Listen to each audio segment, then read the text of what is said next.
Hello everybody, Aaron the Nintintrovert here, and welcome back to the channel.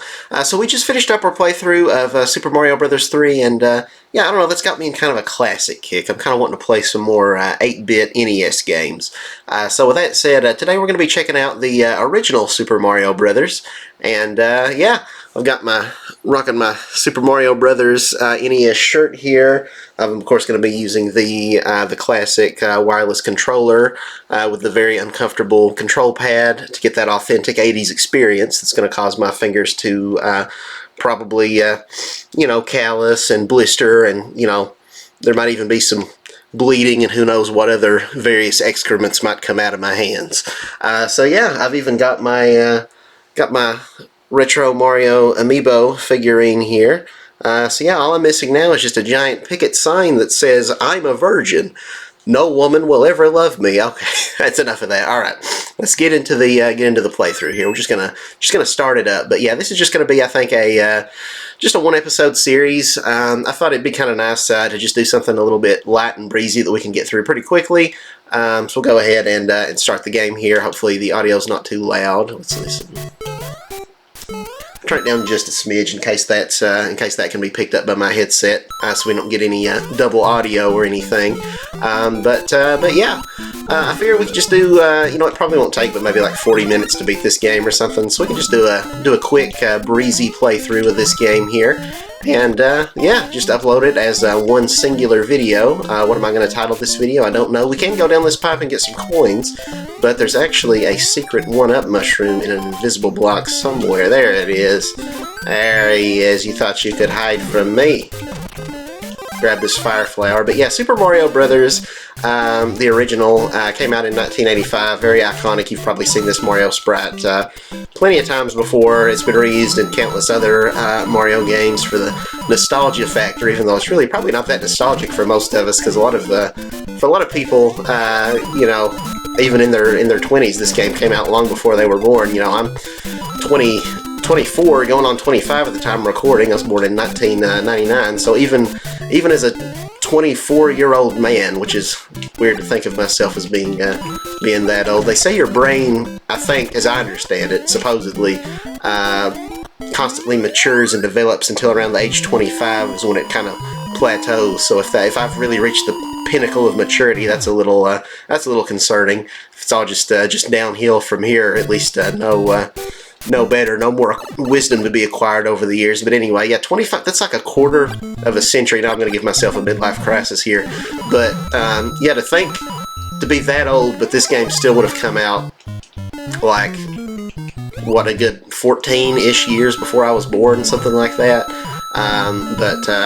Yeah, like this amiibo that I showed off, this came out, it's hard to believe that came out, I want to say like 9 years ago or something like that, 8 years ago. It was for the Super Mario Brothers, you know, this game right here's 30th anniversary, I want to say. Yeah, it's already almost its 40th, so it's just kind of crazy how quickly time goes by like that. But yeah, this is a very groundbreaking game. You know, pretty much all these classic Mario games were. But I mean, this one, in many ways, can be seen as responsible for kind of saving the game industry. You know, not to get too history buff, but you know, back in the 80s, you know, back in the day, I can remember the video game crash of '83. You may or may not have heard about the pretty infamous incident where I think stocks in gaming at that time, I think, went down like 97% or something like that. It really seemed like gaming, a lot of people thought it was just a fad that was kind of on its way out the door, and part of that could be attributed to you know, just a lot of bootleg consoles. There was like, you know, the Atari was kind of one of the main ones, but then you had like all these other like knockoffs. There was like a billion different consoles you could get at retail. I'm not actually going to take the shortcut here. We can go up here and take this that warps us. We can go to World 2, 3, 4. But you know, this is a short game. We're going to play through all the levels, so I'm going to rewind it here. But I am going to show off this glitch, the minus world glitch, which you may or may not know about. If I can execute it properly here. And while I'm trying to do it, I'll be talking about what I was talking about here. But yeah, Nintendo came out with the Nintendo Entertainment System, or NES, and you know, when it launched in North America, the launch game for it, or one of the many launch games, was Super Mario Brothers. And yeah, in a lot of ways, it's kind of seen as saving the game industry. I might actually run out of time here. I think I'm doing this right. Am I doing it wrong? Do I need to destroy one more block? I almost feel like maybe I do. Let's see. Have I forgotten how to do the glitch? It's entirely possible. Yeah, I feel like... Yeah, maybe that... I feel like that looks better, maybe. Let's see. Okay, yeah, I think we're probably going to run out of time here. I'm trying to do what's called the minus world glitch, which takes you to... you know, what you're not supposed to see. It kind of... We go over here to where those pipes are that teleport. Yeah, we're going to run out of time. But that's okay. We can... actually, I'm just going to rewind, because if I die, you really don't get a ton of lives in this game, and I really don't want a game over. But yeah, let's go back a little bit. I'm not going to cheat like this the rest of the playthrough. This is purely just for education purposes, to show everybody the minus world glitch here. But yeah, part of the reason the video game market crashes because you also, oh, here we go, we did it. Now we go into the pipe, and if done correctly, yeah, world -1. So this is the negative world 1. This is a, you know, I'm not any, you know, programming engineer expert. I don't know fully what goes into the making of this glitch. But actually, I'm going to rewind one more time here because there's something kind of funny we can show off. It's kind of a 2-for-1 glitch in this particular level. So this is a regular level that does appear in the game, I think in World 2 somewhere. But the game is displaying it for whatever reason. Normally it says, you know, 1-1 or 2-1, 3-1, whatever. But where we went through the pipe and didn't go through it the proper way, where it fully, I guess, like loads in on the screen. I don't know. I'm not the best at explaining why what's happening is happening, so take everything I'm saying with a grain of salt here. But some way the programming, I guess, just doesn't know what to do, and it doesn't know what world we're in, because we got there by unintended means, by clipping through the wall there. So yeah, if you destroy all but that one block, and then kind of face the wrong direction, and jump, and then press to the right, if done properly, you kind of have to do it with one of Mario's feet hanging off the platform. You can clip through the ceiling there. Mario will go through that one brick tile that's remaining and end up on the bricks, but without everything fully having a chance to spawn in. But yeah, there's another glitch right here. Well, first I'll show you this. So we go in through the pipe, and we're stuck in purgatory. The level resets. We're still on world -1. So if we were playing this on official hardware, you would have to you know, just reset the whole game. Like every time you get to the end, it just kicks you back right to the beginning. So this is Mario's, you know, he's just trapped in a loop here, in the infinite void. But there's also another glitch here, where if you crouch and then swim up, we get stuck here, and there's no way out of this. Which would just cause you wouldn't necessarily have to reset your game for this, but just have to let time run out, because you can't really do anything. You can't even really kill yourself here. So yeah, people talk about, you know, do my old man voice again, back in my day, before games had all these day one patches, you know, games would have, you know, glitches and bugs in video games aren't anything new, even for, like, you know, Mario games have always been pretty polished, and that's something I was going to say too about the video game crash back in the 80s. Another reason for it is, like, you've probably heard of the infamous E.T., the extraterrestrial game, and you know, there was just a lot of games coming out at that time that were just, you know, what we call today shovelware, which that term probably originates from E.T. when I think about it, because supposedly, and this might be misinformation because I'd always heard this story, but maybe it was just a wives' tale, because I actually just got recommended a YouTube video the other day about the myth about the landfill. But supposedly, like, all of these, like, tens of thousands of copies of that E.T. game were, people just, like, threw them away, and they were, like, all buried out in a landfill somewhere in the middle of, like, the desert or something. I don't know. But yeah, so maybe that's where we get the name shovelware from, I guess, because it's software that you dig up dirt with a shovel so you can bury it and never have to look at it again. But Nintendo, they came along with what they called the Nintendo Seal of Quality. So every game on the box, that came out on the NES had a sticker on it, basically guaranteeing that what you were buying was a quality product that wasn't just a broken game that's impossible to beat, but actually had some, at least some semblance of a working game there. But even so, there's still glitches and bugs that are going to slip through the cracks, even with Nintendo's very thorough, quality control and product testing and everything.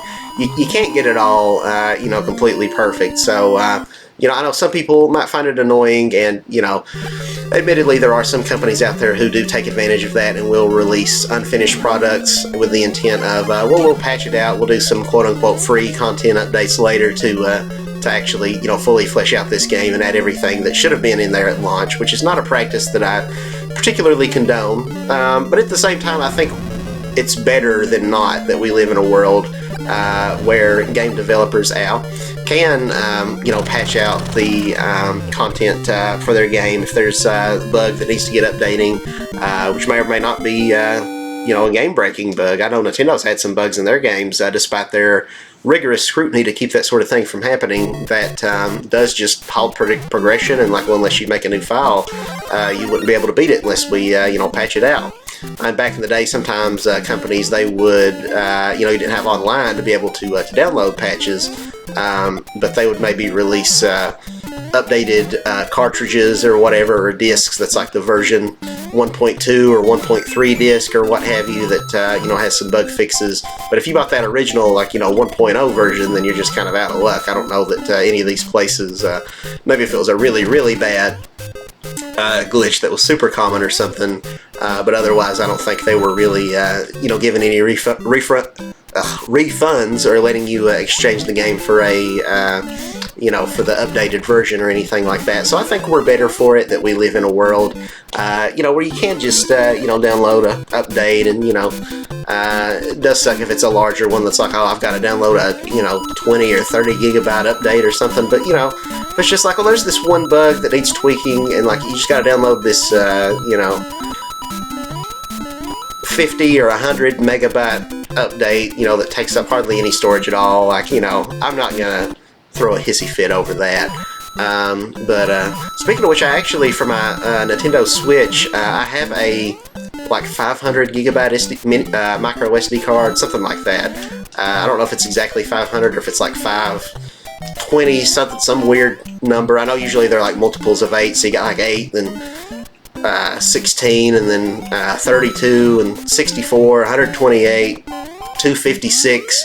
But after that, I feel like it's maybe an even 500 or something. I don't think, if it's a multiple of 256, that'd be 6 something. I'm not a math whiz, so I'm not doing all that right now. But yeah, I think it's just kind of an even 500 or something like that is the size that mine is, maybe 520, I don't know. But yeah, I've maxed it out, so now I'm having to upgrade to I actually just purchased it, it came in the other day, a 1.5 terabyte micro SD card for my Switch that costs about, I think just shy of $100, it was 90 some bucks. But yeah, I had to fork it out because my system memory is all full up. So now I've got this one that's 3 times as large, so hopefully that will last me,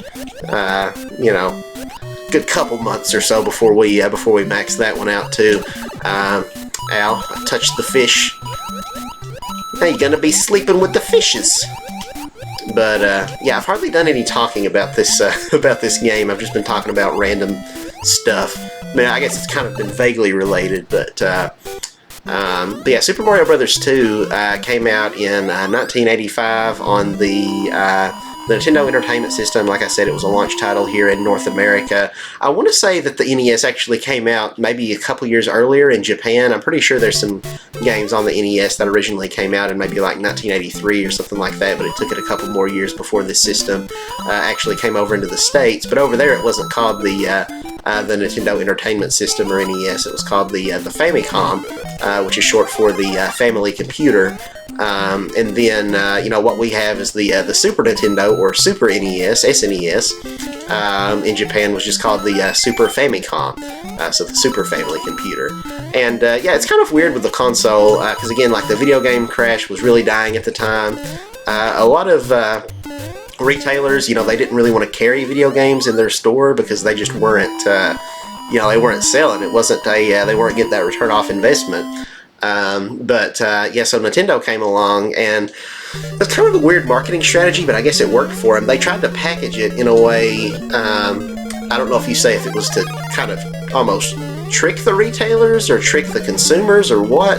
You know, by packaging is like, oh, this isn't a video game console, this is the Nintendo Entertainment System. And the original version of it, I think, released with like this little toy robot named Rob that was compatible with one of the games, and then you could also get like the light gun accessory, where kind of like you'd find in an arcade or something, where you point it at the TV and, you know, shoot at it or whatever with like the motion control. Yeah, Nintendo just included all these other accessories and peripherals in the box and called it the Nintendo Entertainment System because they really didn't want people to see it. You know, Nintendo's origins, you know, back in the day, they were originally, well, they started back in like the 1800s. Nintendo was like by far the oldest gaming company out there because they've always done games, it's just not always been video games. So originally they did these things called Hanafuda cards, which were Japanese.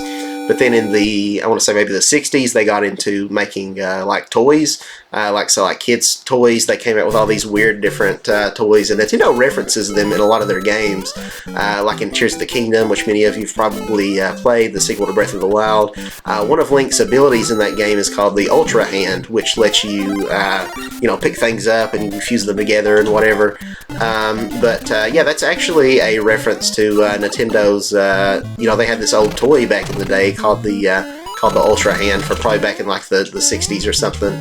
Yeah, with the Ultra Hand, it was kind of like this little claw machine thing that you could buy, and like you would just kind of squeeze it to like extend and then pull back in to retract it, or maybe that's vice versa.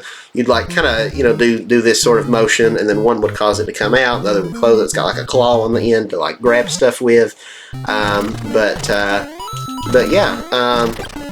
so yeah, Nintendo kind of, that's kind of always what they had known up to that point and were comfortable with, was toys. And so they really wanted to get in on this video game market, because it's like, you know, well, it's a kind of an electronic toy in a way, and they really leaned into that with their marketing when they knew that the you know, the consoles, just gaming as a whole, you know, was kind of seemingly on its way out.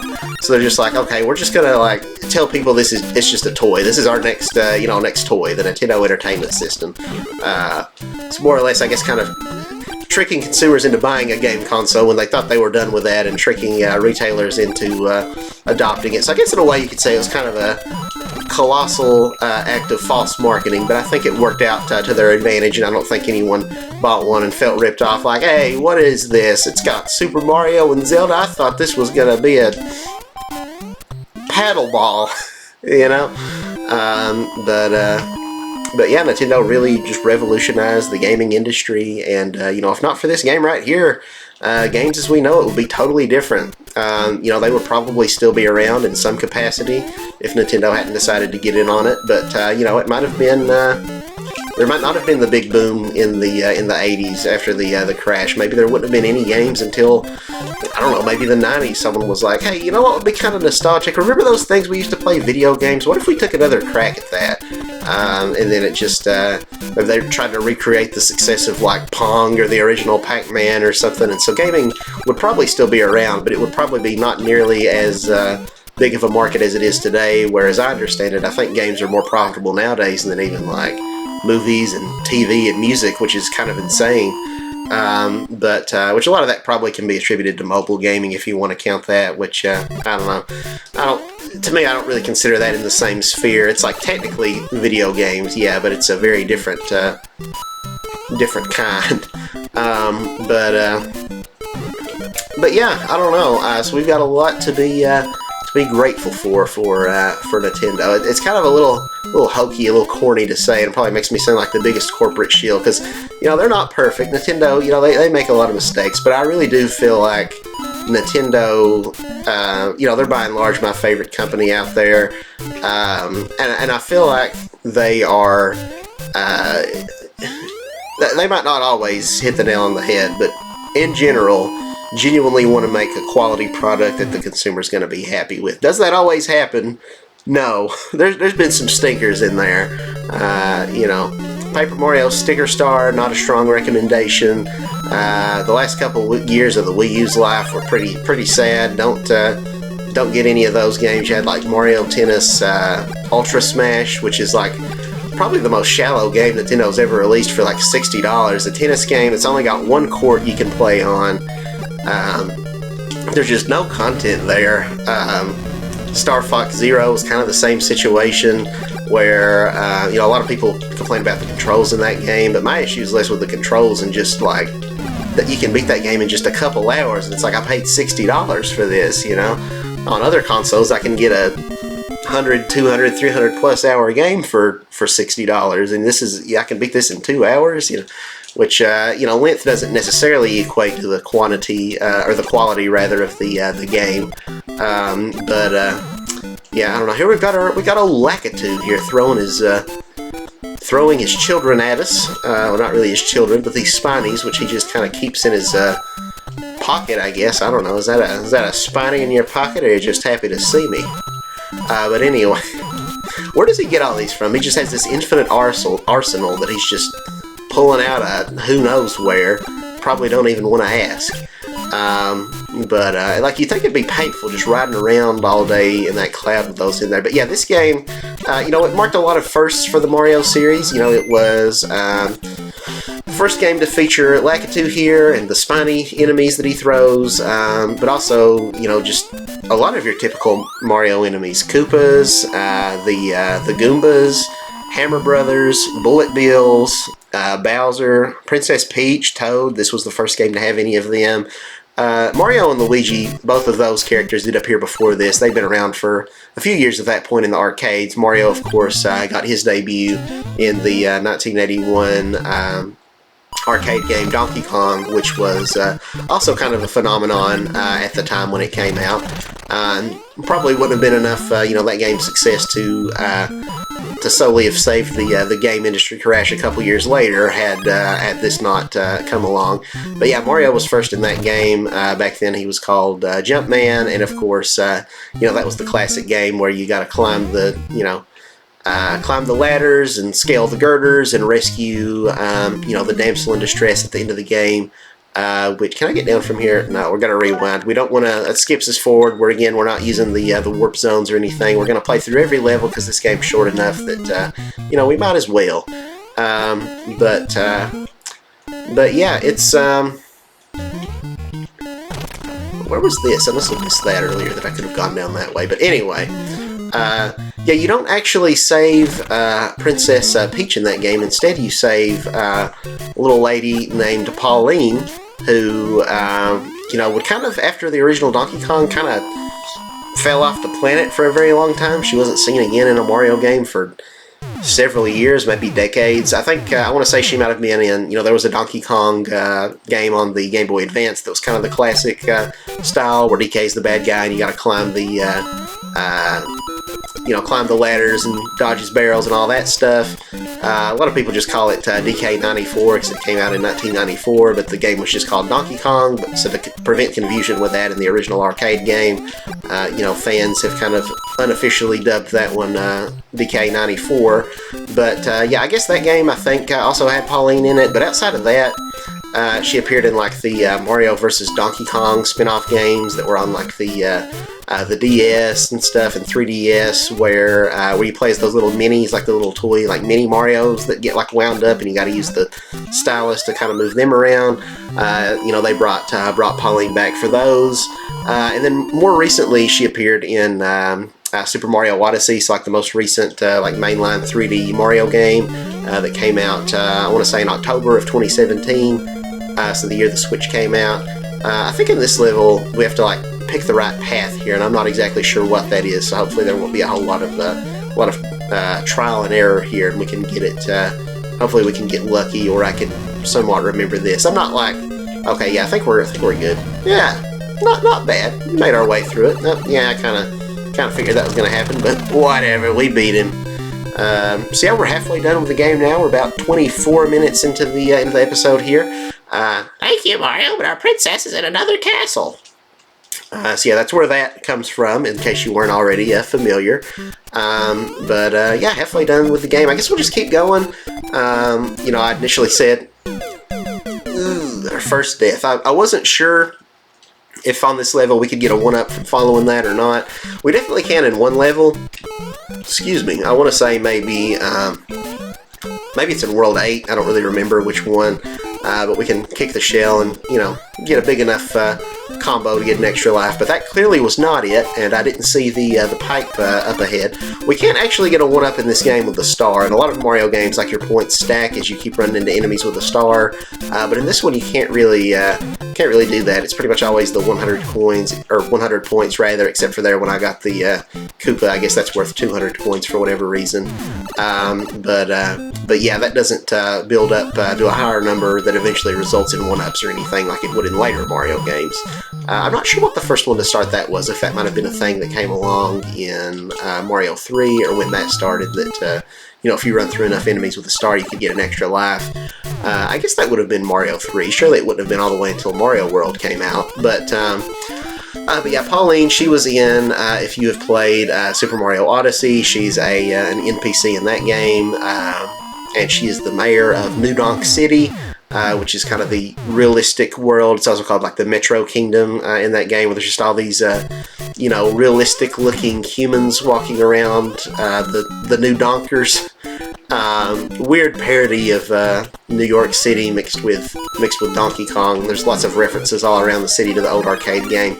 But it's really cool to see Nintendo, you know, bring back Pauline into the mainline games, who Nintendo seemed to more or less write her off of the mainline Mario games as just kind of a, you know, a thing that we did in the past, but not really, you know, we've got Peach now, so she's kind of served her purpose.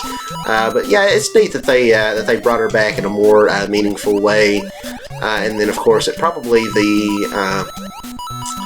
you know, probably the most iconic part of that game. You know, she plays the, you know, she sings the Jump Up Superstar song, in this really neat homage to the original Donkey Kong arcade game.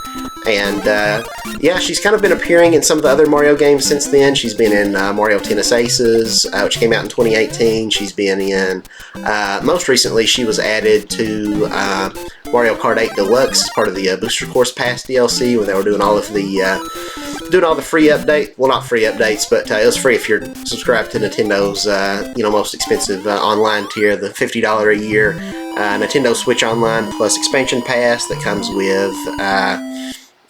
You know, it's got all the classic games like I'm playing here, the NES and SNES, but the expansion pass also has Nintendo 64 and Game Boy Advance and a bunch of stuff there. But yeah, you also get, you know, free access to a lot of Nintendo's DLC, including Mario Kart 8. And you can purchase it individually. I want to say it's maybe like $25. But either way, I think it's a pretty good value. Like, I mean, it doubles the amount of content in the game. You know, it went from 48 tracks to 96. They literally doubled the amount of tracks that were already in the game, plus added some new characters, which the characters, I think, were actually added for free. I don't even think you had to buy the DLC. So I feel like that's honestly a pretty generous value from Nintendo. I don't want to sound like a just corporate boot-licking fanboy shill, you know. But like I said, man, I feel like Nintendo, they're better than most other companies, your EAs and your Activisions out there. Maybe some of that is just the fanboy in me, but I don't know. Maybe I need to take a step back and take my rose-tinted glasses off, or maybe I'm just hoping Nintendo will want to partner with me and I can get some sponsorships, get some free products that I can plug on this channel, be an official Nintendo brand ambassador or whatever they call it. But yeah, so lost my train of thought there for a second. It's also the first Mario game with those fire bars that go around there that you gotta dodge, not let him touch you. Once again, we're fighting Bowser here. Can we kill him? Okay, no, I thought maybe we could burn him alive, because Mario is a master arsonist. Yeah, arsonist, I guess, is the word for one who commits arson. But But yeah, now we're on to World 6. I wanted to make sure I didn't say like narcissist, and then also in my head was arsenic, which is like poison. So maybe Mario does that too. Maybe he kills people with, you know, by means of arson and arsenic. I don't know. Or maybe he just commits arson on a guy named Nick, and that's why it's arson. I don't know. I don't know. But anyway, I was talking about something else before I got on this. Oh yeah, I was talking about the Mario Kart DLC being a pretty good value. And even like the Switch Online subscription, like people complain about the price, that it's too expensive and everything. But personally, I think it's a steal. I mean, $50 a year. If you compare that to like Microsoft and PlayStation, I know Microsoft just upped their subscription price. I'm not sure what it is now, but PlayStation's, like, I could be mistaken, but I want to say for the deluxe, like for the, you know, highest tier, like PlayStation Premium, they recently raised the price on that. I want to say it might be close to like $200 a year or something. I could be wrong about that. Don't quote me. Maybe it's not quite that high. It's well over 100. I feel like it used to be 100 or 100 and something, and now it's like closer to 200. And if I'm right in saying that, which again I could be wrong, I don't follow PlayStation and Microsoft, you know, Xbox as much as I do Nintendo. But if that's right, that's like 4 times the price of the Nintendo's online. And obviously Nintendo's doesn't give you like you know, day one access to like new games or anything like that. Or even any new games. But you know, it's a very extensive catalog of like their old stuff. You know, you got the you know, for just $20 a year, you get the tier that includes you know, NES, Super Nintendo, Game Boy, and Game Boy Color games. And I think that's a steal, honestly. I mean, $20 a year, that's like, if you average it out, that's like $1 and some change every month. Which, like, compare that to a Netflix subscription, which just keeps going up and up. And I think now Netflix is probably, what, like $20 a month? So you're paying like 1/20th of that for a Switch Online subscription. And I'll tell you right now, I get a lot more use out of this than I do Netflix. You know, this is kind of a weird level. You've got this, it's just kind of black and white, just very gray tone. I almost said sepia tone, but I think sepia is something different. Is that like, hey, you had like those old like cameras and stuff that was like, instead of black and white, it was kind of more like brown? Am I right in saying that? It was kind of more brown gradients as opposed to like grayish tints. Is that what sepia is?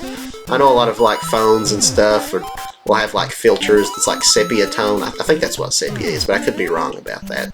Please correct me down in the comments if I am wrong about what sepia tone is. Just like I was wrong about quails. I said I'm not 100% sure, but I said I think that's a type of fish, and I was told that no, it's a freaking bird, you idiot, and I've still not lived down the humiliation from that. But yeah, it was. I'm trying to think. I think it was during my Crash playthrough where I had that little blunder. I think I even remember I was on one of the snow levels when I started talking about what are quails.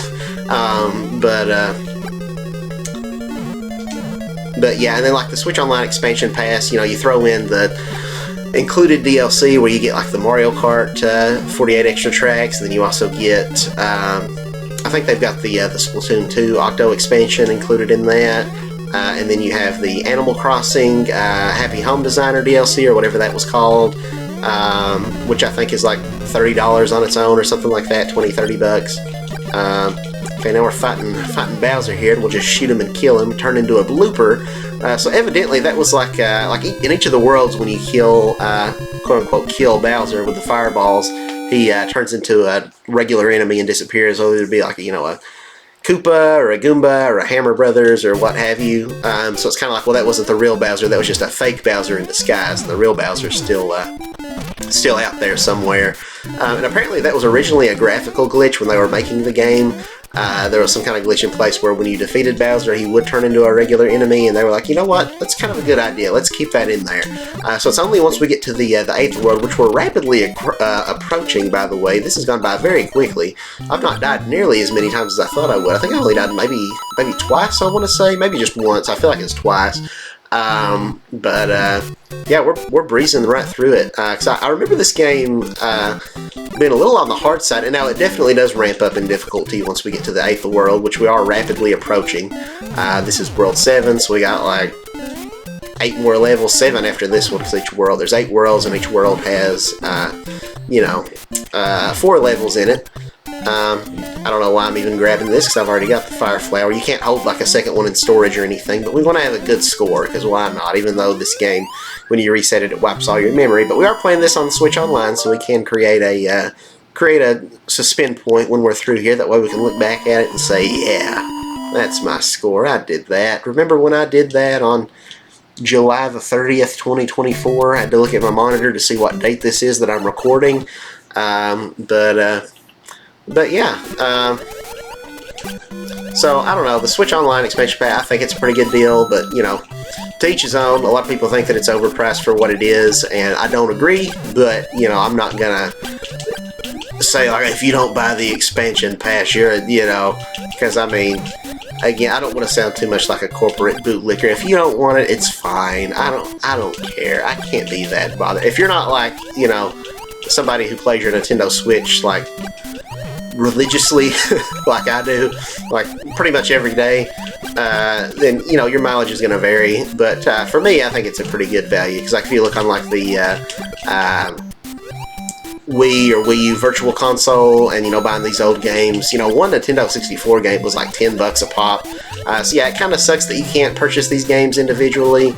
But I don't know, like I mean, if I bought 5, like, you know, to download 5 Nintendo 64 games on the Wii U or something, that would be the same price as a year subscription, which gives me, like, you know, access to hundreds of different games across, you know, N64 and Super Nintendo and all that stuff. But I'm going to shut up now because I feel like I'm just giving Nintendo free marketing and probably sounding like the big, like, man, this guy just will not quit making out with Nintendo in a dark room. He needs to get over it and realize that they're evil corporate overlords just like every other capitalistic entity out there. And you know what? Maybe they are, but I don't know. I can't help it.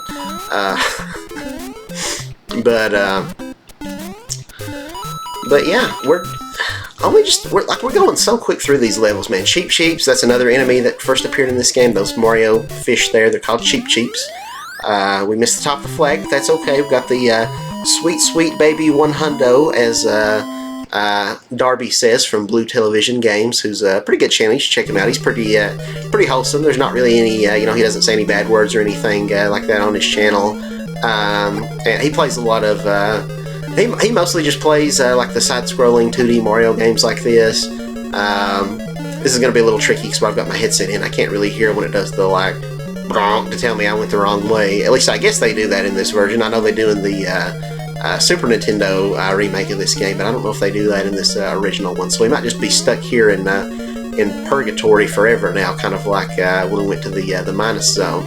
Yeah, evidently I'm not doing something right here. Let's try middle. Sounds maybe familiar. Let's try going middle. Okay, I guess it wasn't up middle. Let's try down middle.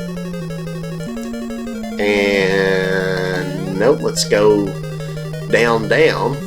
Down, down, down the burning ring of fire. Okay, now we'll go up, up, up in the... I don't know.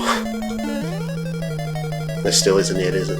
Okay, what am I missing? I did all down, all up. Let's try down. I feel like I did down, then up.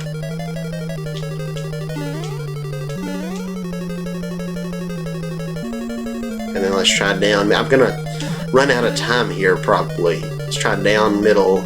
Wait, no, I wanted to do, yeah, down, middle, down. Is that gonna be it? No. I'm gonna do that one more time because I feel like the I don't know if you'd say the hitbox, but it's a little weird there where I started to go the other way. I feel like that might have thrown it off. Okay, that apparently wasn't it. Let's try up, middle, up. Okay. Let's do up, middle, down. As you can see, I am not, I don't know this game like the back of my hand, which I never claimed to, though.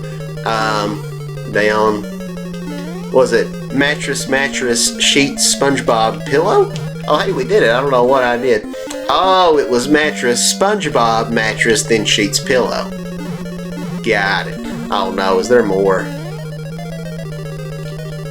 Oh, we are so gonna run out of time on this. Let's go up and then middle. Up.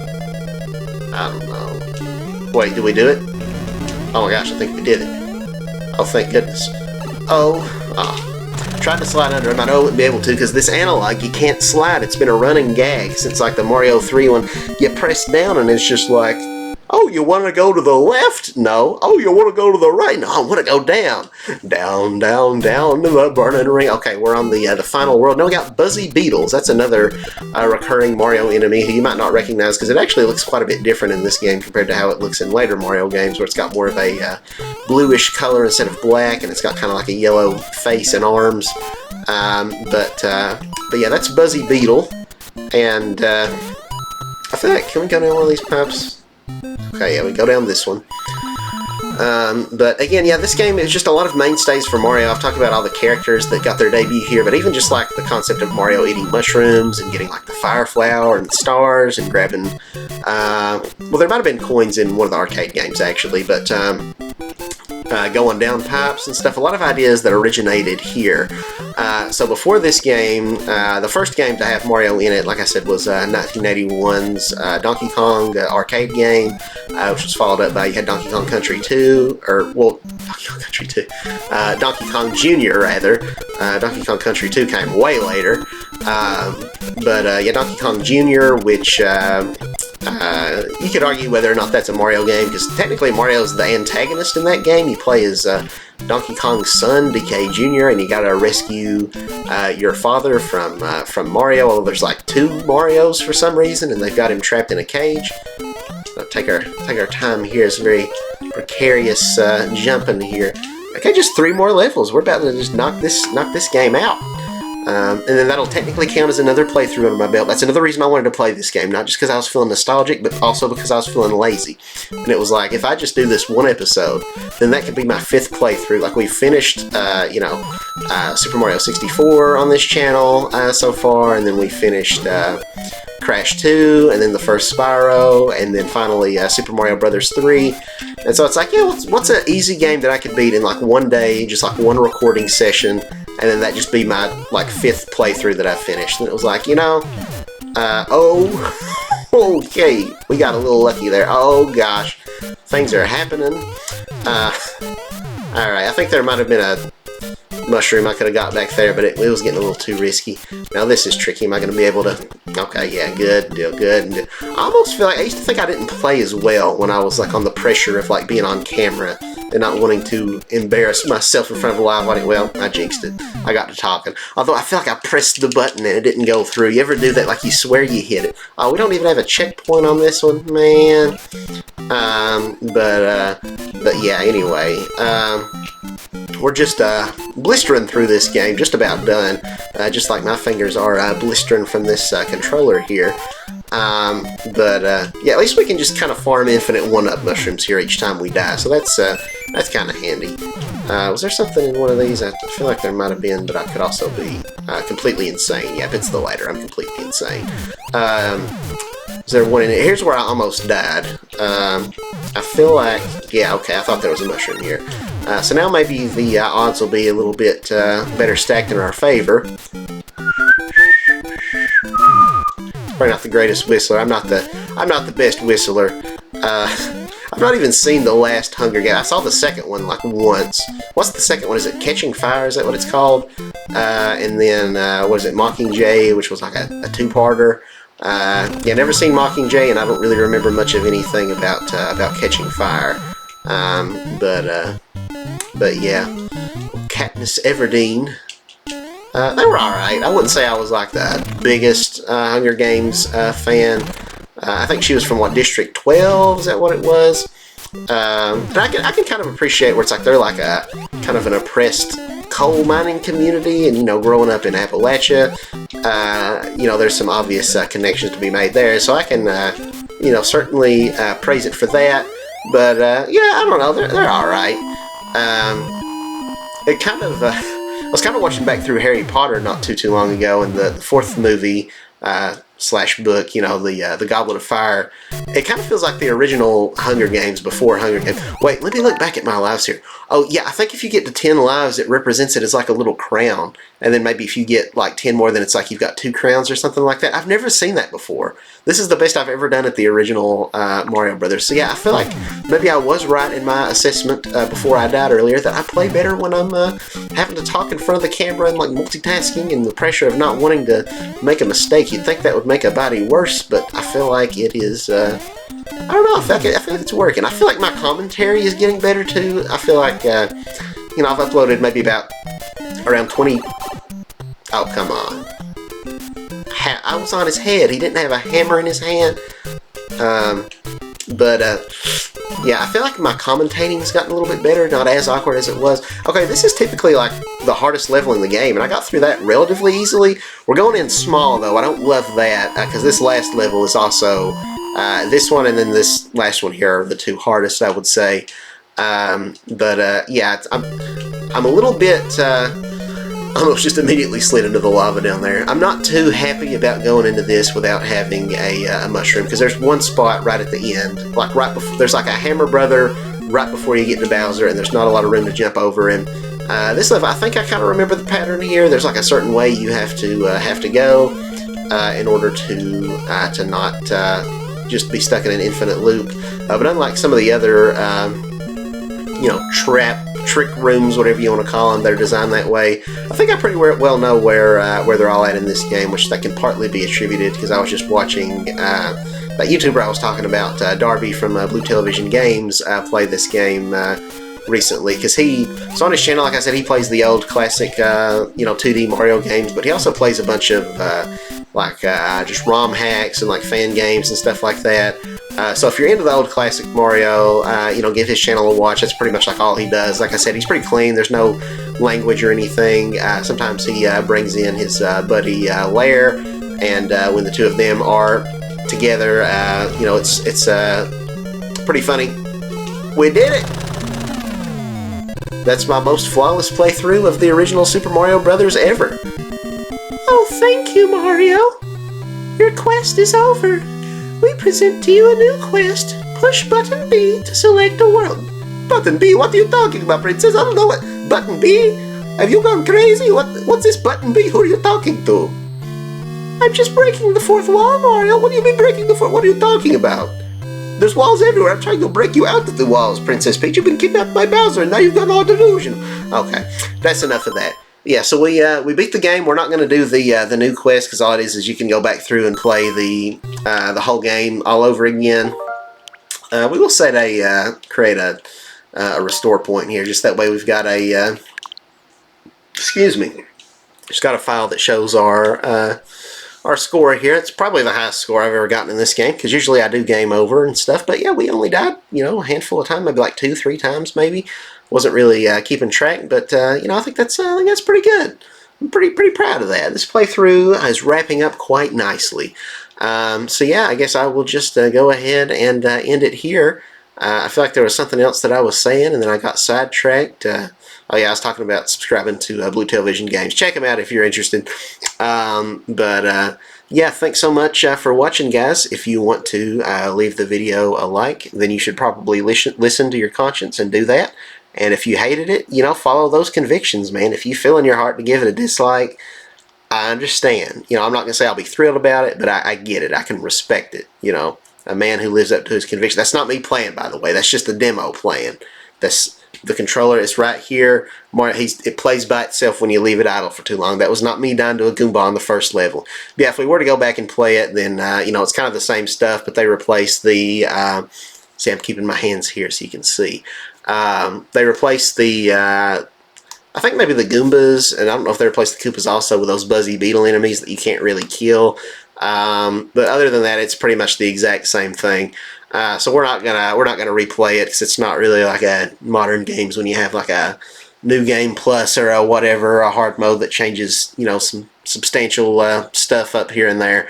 But yeah, so thanks for watching. Feel free to subscribe if you want, or don't. You do you. Yeah, stay tuned for the, I was going to say the next episode, but there's really not another episode of this, but stay tuned for whatever we're going to play next. We got, you know, I want to do Super Mario World at some point, but I also want to do Cuphead and SpongeBob Battle for Bikini Bottom, and I don't know what all else we're going to do. Don't know what order I'll record all that in either. But I should quit rambling, because the more I talk, now that I've finished this playthrough, you know, probably everybody's clicked off the video by now once I started giving the closing there. And also, yeah, that's just going to be longer for this video to upload and then render to YouTube. So, peace out, everybody. Let's go. Yahoo! Okie dokie.